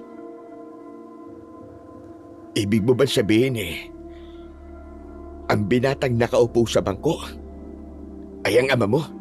Opo, siya po ang pinatay ng mga aswang noong nakaraang araw. Siya rin po may-ari ng agimat na pamako. Matagal na po ang larawan na yan. Tapos ang lalaki pong nakatayo po sa tabi po ni tatay. Lolo ko po. Kaya lang, di ko po yan nakilala eh. Dahil galit po si tatay sa kanya. Teka po, Manong Arnel. Bakit parang naluluwa po kayo? Hindi na ako nakapagsalita dahil tuluyan na ngang pumatak ang mga luha ko. Sari-saring emosyon ang naramdaman ko ng mga oras na yon. Bakit hindi ko man lang naramdaman at nakilala na kapatid ko pala ang lalaking nakadapa noon sa sahig? Masaklap ang nangyaring ito sa buhay ko. Parang magigiba ang dibdib ko dahil kapatid ko na pala ang biktima ng mga aswang na burang. Dalawa na sila ng ama ko na pinatay ng mga halimaw na yon. Hindi man lang sila binigyan ng pagkakataon para magkita at magkausap man lang. Alam ko, sa pagpapakita ko ng luha sa bata ay mabubunyag na rin ang pinakatatago kong lihim. Kailangan malaman niya kung sino ba talaga ako at kung sino siya sa buhay ko. Ipinagtapat ko kay Dodong ang buong katotohanan at tinanggap naman ako ng bata. Dahil una pa lang, ay naramdaman daw niyang magaan ang loob niya sa akin. Ang dahilan kung bakit titig na titig siya noon sa mukha ko ay dahil nakikita niya raw ang mukha ng lolo niya sa mukha ko. Tama ito, dahil para nga kaming pinagbiyak na bunga ng aking ama. Kamukhang kamukha ko ito. Bigla na lang akong niyakap ni Dodong habang umiiyak ito. Mabuti na lang po pala kayo po ang kinausap ko. Nakita niyo po ang larawan ng amo ko. Ang bunga kala ko po. Mag-isa na lang ako sa mundo at wala na pang pamilya. Simula ngayon, ako na mag-aalaga sa iyo, Dodong, ha? Gusto kong ipangako mo sa akin na wala kang ibang pagsasabihan ng tungkol sa mga ipinagtapat ko sa iyo ngayon. Opo, Tio Delphine. Pangako po. Nang isuot ko ang agimat na pamako, hindi ko inaasahan na meron pala tong epekto sa katawan ko. Para bang may sumanig na malakas na enerhiya sa buong sistema ko nung sandaling yon. Nang bumalik kami sa bahay, ay agad kaming nagpahinga ni Dodong. Magkasama kaming natulog sa loob ng kwarto ko. Kinabukasan ay merong panibagong mga biktima ang natagpuan sa Kakahuyan. Halos kasing edad sila ni Dodong. Napansin ko, nabutas na naman ang leeg nila. Tapos meron silang marka sa katawan na parabang piniga sila gamit ang buntot ng burang. Nang mga panahong yon, si Pilo na ang humahawak sa kaso at kasalukuyan niyang sinusuri ang katawan ng mga biktima. Halos lahat ng mga biktima, bata. Ano kaya ang ibig sabihin nito? Iba ang kutob ko sa nangyayaring ito, Pilo. Sa tingin ko, may hinahanap sila. Nasa panganib ang buhay ni Dodong. Dahil babala ito para sa bata, ayaw nilang kumalat ang balita tungkol sa kanila. Kung ganun po, kailangan natin bantayan ng mabuti si Dodong. Ganun na nga. Ang mabuti pa kaya, Arnel, iuwi mo na muna si Dodong. Tsak na siya ang puntirya ng mga aswang. Sige o, ako na humbala kay Dodong. Nang malaman kong nasa panganib ang pamangkin kong si Dodong, sinimulan ko na ang pagtugi sa mga aswang. Hindi ko nahahayaan na may isa pang buhay ang mawala sa pamilya ko. Dala ang itak at suot ko ang agimat na pamako. Nagtungo ako sa kagubatan ng gabing yon upang maging vigilante na naghahanap ng mga halimaw. Kinabukasan, isang bangkay ng aswang ang nakitang nakahandusay sa gilid ng kalsada. Nagdulot ito ng takot sa mga tao. Dahil dito, naniwala na sila na totoong may aswang sa baryo nila. Kaya naman, nagkagulo sina Kapitan Esong pati na ang mga tanod niya dahil napatunayan nilang totoo ang sinabi ni Dodong at Pilo. Siguro naman maniniwala na kayong totoong may aswang sa baryo natin. Sige, Chief.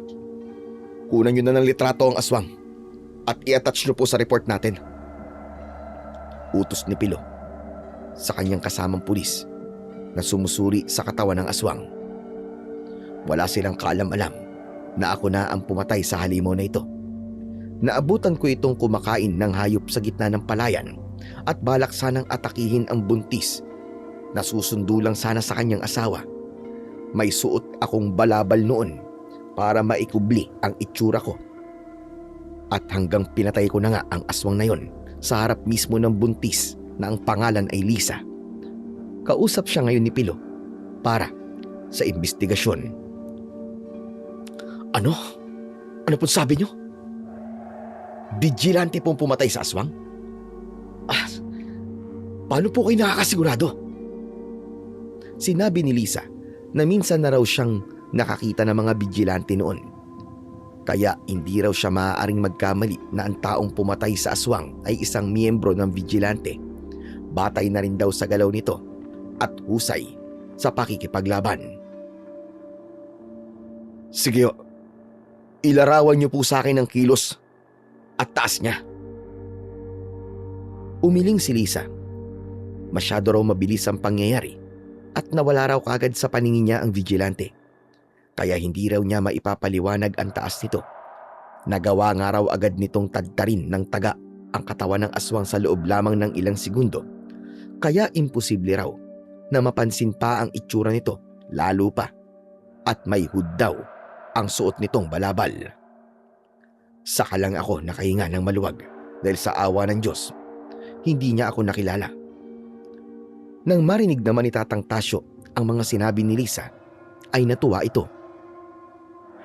Ngayon pa lang ay nagpapasalamat na ako sa bijilanting yun. Sana tuloy-tuloy na ang pagpatay niya sa mga aswang. Yes! Sa wakas, may tagapagtanggol na po tayo, Lolo Tasyo. Mabibigyan na po ng hustisya ang nangyari sa pamilya ko. Pero alam mo ba, Dodong? Kakaiba ang paraan ng pagpatay ng bijilanting yun. Para bang alam niya kung ano ang kahinaan ng aswang na burang. Ano pong ibig niyong sabihin, Tatang Tasyo? Tignan mo tiyan. Wakwak at halata na may kinuwang bertud sa loob ng tiyan nito. Ibig pong sabihin, nakahanap na po ng katapat ang mga aswang na yun, Lolo.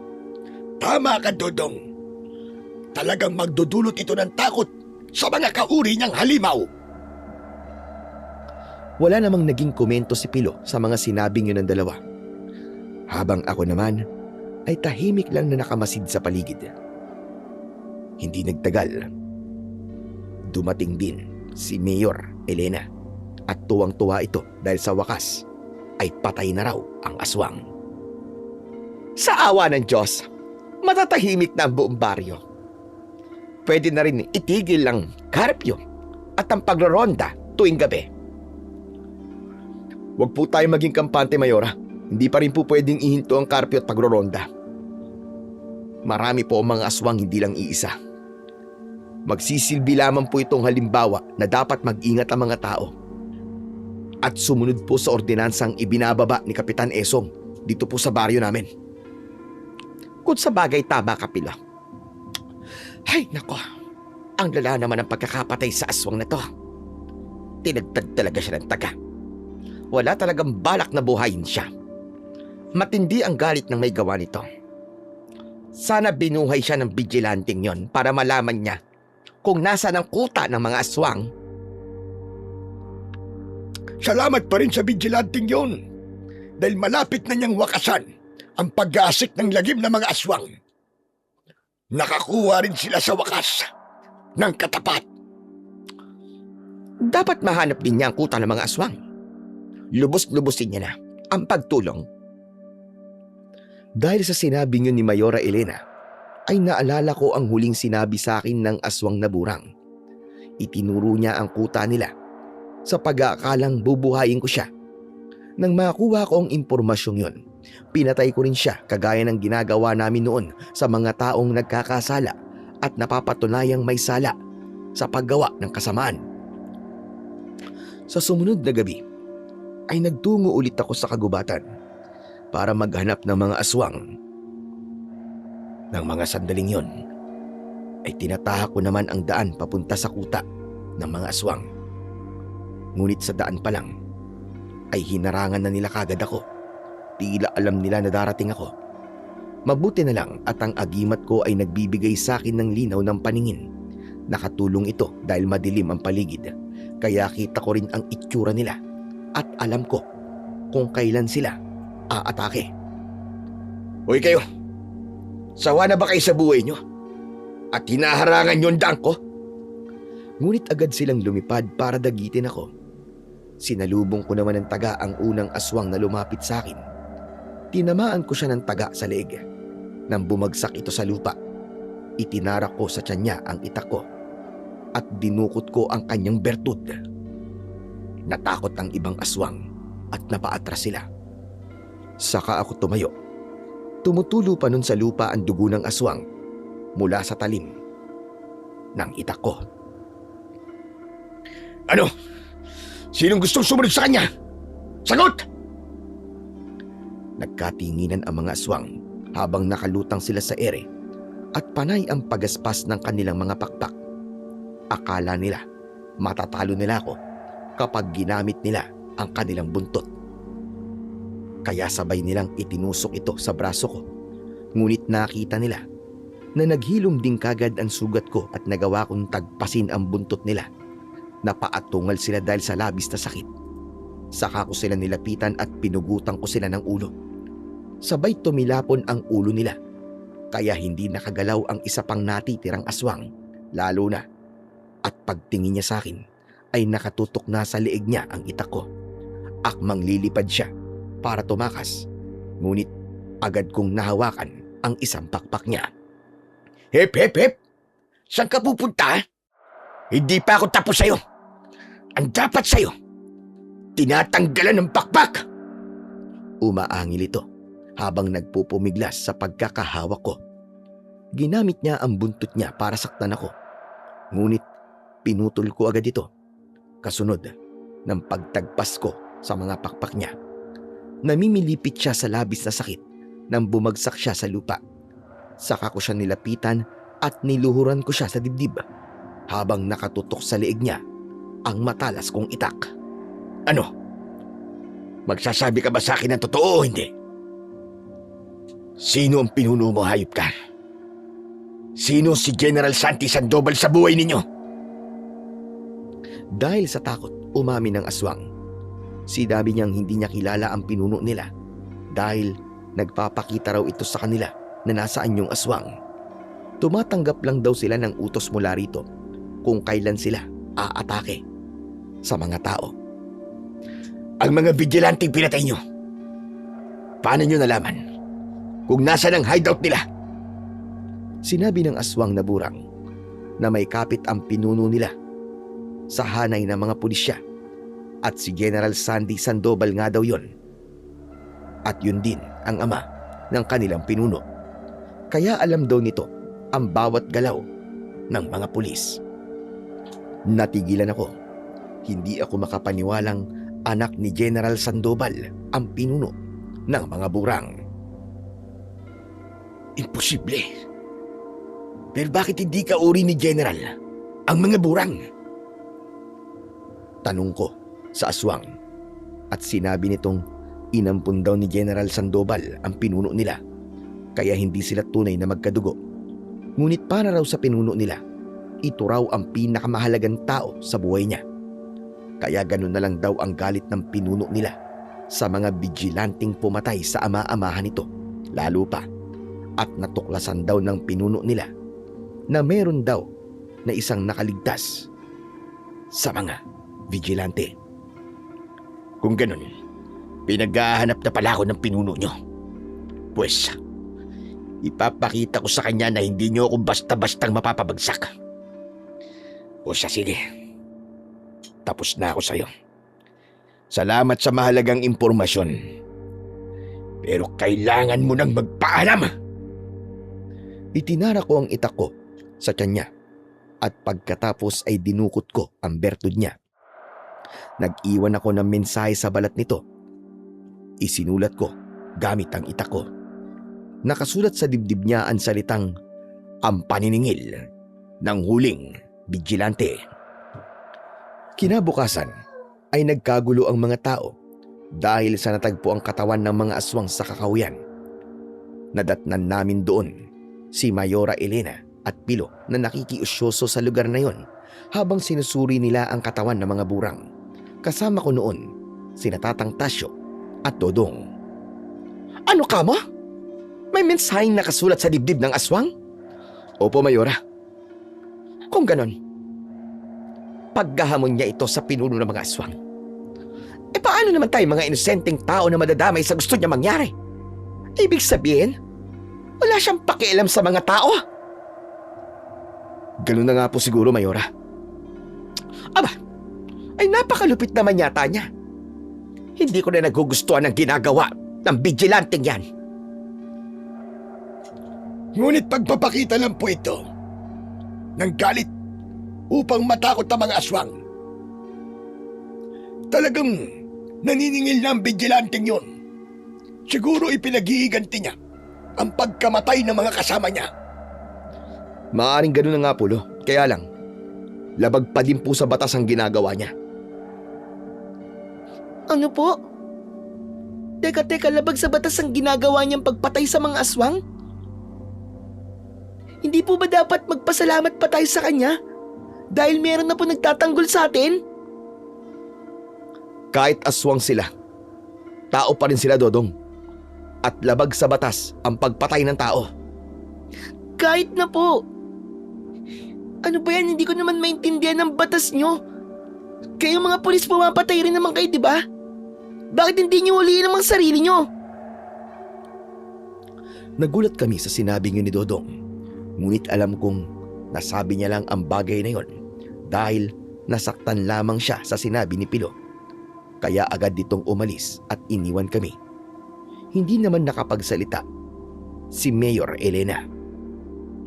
Pagkalipas ng ilang araw, humingi ng tawad si Dodong sa mga nasabi niya kay Pilo na agad din namang tinanggap ni Pilo.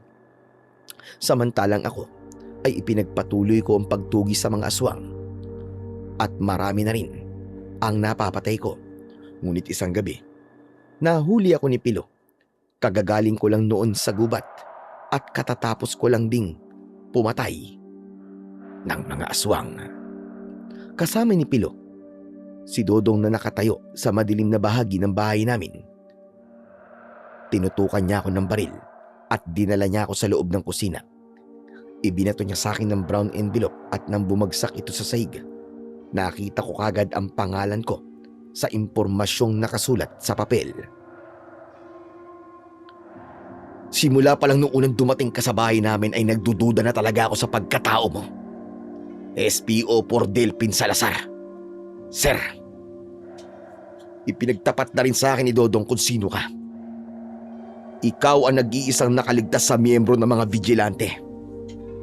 Ito pa ang dahilan, ha? Kung bakit itinago mo sa amin ang buong katotohanan tungkol sa pagkatao mo? Oo, Pilo. Inaamin ko. At patawarin mo sana ako. Sinungaling ka! Pinagkatiwalaan ka namin ni Lolo! Ibig bang sabihin nito? Alam mo na rin na hindi totoong nawala ang alaala ko. Oo, hinihintay ko lang na dumating ang araw na to, ang mahuli kang nagsasagawa ng pagpatay sa mga aswang. Sabihin mo, ano ang totoong pakay mo sa lugar namin? Ang patay ng mga aswang na pumatay sa ama at kapatid ko. Tatay ko, si ex-Major Salazar, ang pinuno ng mga vigilante. Pero alam mo sa batas, pero alam mo labag sa batas ang ginagawa ninyo. Alam ko. Kaya nga itinago ko sa inyo ang buong katotohanan. Pilo, ibaba mo ang baril mo! Hindi mo huhulihin si Delpin! Siya lang ang makakatulong sa atin! Wala siyang kasalanan! Nagulat ako sa biglang pagsalita ni Tatang Tasyo mula sa likuran ko. Hindi ako makapaniwala na maging siya ay alam niya ang tungkol sa pagkatao ko. Ang buong akala ko ay napaniwala ko sila. Talaga palang hindi ko maiisahan ang mapanuring mata ng pulis, lalo na ng isang dating manunugis ng mga aswang. Hindi rin ako susuko hanggat hindi ko nahuhuli ang pinuno ng mga burang. Kuya Pilo, ibaba niyo na po ang baril niyo. Hindi rin po tatalabyan kay Tio Delpin. Dahil taglay po niya ang agimat ng tatay ko. Sila naman ang nagulat sa sinabing ni Dodong. Dito na rin namin ipinagtapat sa kanila ang tungkol sa tunay na relasyon ko kay Dodong. Pagkatapos nilang malaman ang tungkol sa plano ko, ibinaba ni Pilo ang baril at pumayag siyang hanapin ko ang pinuno ng mga burang. Sa isang kondisyong ititigil ko na ang pagiging vigilante ko kapag natapos ko na ang mga binabalak ko. Ngunit isang gabi, bigla na lamang nawala si Dodong. Kasama niya ang iba pang mga kabataang lalaki sa baryo namin at napag-alaman naming isinama sila ni Mayor Elena sa gitna ng kagubatan. Para daw sa feeding program, ngunit nagduda ko doon. Kaya sa tulong ng taong bayan, mga tanod at ni Kapitan Esong, hinanap namin ang lugar na pinagdalhan sa mga bata at kami ni Natatang Tasyo at Pilo ang unang nakakita sa lugar na yon. Mula sa aming pinagtatago ang malaking bato, nadiskubre namin ang buong katotohanan na si Mayora Elena ang pinuno ng mga aswang na burang. Kita namin yon dahil nagpalit ito ng anyo sa harapan ng mga batang nakakulong sa kulungang gawa sa bilog na kahoy. Hindi ko na inaksaya ang oras. Agad akong nagpakita sa kanilang lahat. Sa wakas, nahuli rin kita, hayop ka. Pakawalan mo mga bata. Ako lang ang kailangan nyo, hindi ba? Kaya wag na kayong mandamay pa ng iba. Kung ganon, tama nga ang hinala ko. Ikaw nga si Delphin Salazar. Humanda ka. Pinatay ninyo ang ama ko. Sinira mo ang mga plano ko. Kaya nararapat lamang sa'yo ang mamatay. Tama na, Satsat. Simulan na natin ang laban. Ano pang hinihintay nyo mga alagad? Patay na ang huling vigilante yan! Paano ba yan? Kasama ako. Para sa apo kong pinatay ninyo. Mamamatay na kayong lahat! Umulan ng asin sa kuta mismo ng mga aswang. At si Pilo naman ang kumuha kay Dodong kasama ang mga bata. Dinala niya ang mga ito sa ligtas na lugar, habang ang mga alagad ni Mayor Elena ay kanya-kanyang sugod sa amin, na agad ko namang hinaharap at tinataga ang kanilang mga leeg. Si Tatang Tasyo naman, inubos niya ang mga asin sa mga aswang na umaatake sa kanya. Kahit papaano, nagdudulot pa rin ito ng panghihina sa mga aswang na burang. Pagkatapos na mailigtas ni Pilo ang mga bata, inatake niya rin ng taga ang mga kalaban at lahat sila ay napabagsak ni Pilo. Parang mga paniki ang mga aswang na lumilipad sa himpapawid at sabay-sabay silang umaatake sa akin. Kaya lang, sinambit ko ang orasyong pamako para sa bisa ng agimat ko. Lahat sila nanigas ang katawan at sabay-sabay silang bumagsak sa lupa kasama si Mayora Elena. Dumagsa ang bagong dating na taong bayan, mga tanod at si Kapitan Esong na may dalang sibat. Pinagtulungan nilang patayin ang mga alagad ni Mayor Elena. Ginawa nila ang sinabi ni Tatang Tasyo na puntiryahin ng mga ito ang kahinaan ng burang. Ako naman, nilapitan ko ang nakahiga sa lupa na si Mayora Elena na nagtataka kung ano ang nangyayari sa kanyang katawan dahil hindi ito makalipad at makagalaw. Ano to? Walang iya ka, Delphin! Pagbabayaran mo ito! Bago nila ako papatay, ikaw na muna ang uunahin ko! Talaga? Sige nga. Atakihin mo nga ako kung kaya mo. Anong nangyayari sa akin? Bakit hindi ko may galaw ang katawan ko? Maging ang mga pakpak ko! Dahil ginamitan kita ng agimat ko. Yung kinukuha mo sa kapatid ko. Ano? Nagulat ka ba? Dahil sa kapatid ko si Rodel, ang ama ni Dodong na pinatay nyo. Kaya patong-patong na ang atraso mo sa akin, hayop ka. Kaya dapat lamang nahatulan na kita ng kamatayan. Hayop ka!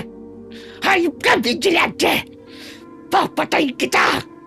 Ikaw ang uunahin ka! Wala ka na magagawa. Hindi ka na makakalaban. Dahil nabalutan ka na ng orasyon ko. Hintayin mo na lang ang taong bayan na silang hahatol sa'yo ng kamatayan. Hindi nagtagal, nagsilapit ang mga tao at walang awa nilang pinagsasasaksak ang katawan ni Mayora Elena gamit ang kanilang matutulis na sibat. Galit na galit ang mga tao dahil matagal na pala silang niloloko nito. Nang mamatay ito, dinukot ko ang bertud niya sa tiyan niya. Saka ko siya nilayuan at pinagmasdan hanggang sa dumating ang mga pulis. Nang kami na lang ang natitira, inilahad ko kay Pilo ang mga kamay ko para sumuko. Hindi na po kailangan ng posa, sir. Dahil ang ginawa po ninyo, ay isa rin pagtupad sa inyong tungkulin. Sir, pinagre-report na rin po kayo sa Major's office. Wala po akong sinabi tungkol sa pagiging vigilante nyo. Para sa kanila, wala na po ang pangkat nyo. Matagal na nabuwag. Sinabi ko po sa kanila na ako ang nakahanap sa inyo nung napahama kayo at nawalan ng alaala pansamantala. Sir, may trabaho pa naghihintay sa inyo. At maraming salamat po sa tulong nyo, sir. Saludo po ako sa inyo, sir. Salamat, Pilo. Salamat sa'yo. Pagkatapos sumaludo ni Pilo sa akin, ganun din ang ginawa ng mga kasama niya. Ang mga tao naman, wala silang alam na ako ang bijilanting pumatay sa mga aswang. Inilihim ng maglolo ang tungkol sa akin. Pagkalipas ng 1 linggo, napagpasyahan kong sa bahay pa rin itatangtasyo ako tutuloy dahil wala akong pamilyang uuwian. Sila ngayon ang itinuturing kong mga mahal sa buhay kasama ng pamangkin ko na si Dodong. Sa akin na huminto ang misyon ng mga vigilante dahil ako ang huling vigilante sa probinsya ng Antique. Simula noon ay tuluyan ang nabura sa kwento ang paggasik ng lagim ng mga aswang naburang at hanggang sa kasalukuyan ay konti na lang ang nakakaalam ng tungkol sa mga ganitong uri ng nilalang. Ihihingi ko na lamang po ng kapatawaran sa Panginoong Diyos ang lahat ng nagawa kong kasalanan. Kung meron man. Hanggang dito na lamang po ang aking kwento, Sir Blair. Lubos na nagpapasalamat, Delphine. Maraming salamat po sa walang sawa niyo pong pagsuporta at pakikinig sa aking munting channel na The Voice Addict. Sana po ay mag-subscribe na rin po kayo at pindutin niyo na rin po ang like at notification bell para palagi po kayong updated sa aking mga bagong kwento at mag-iwan na rin po kayo ng comment. Muli, maraming salamat po at pagpalain po kayo ng ating Panginoon. Hanggang sa muli, mga idol.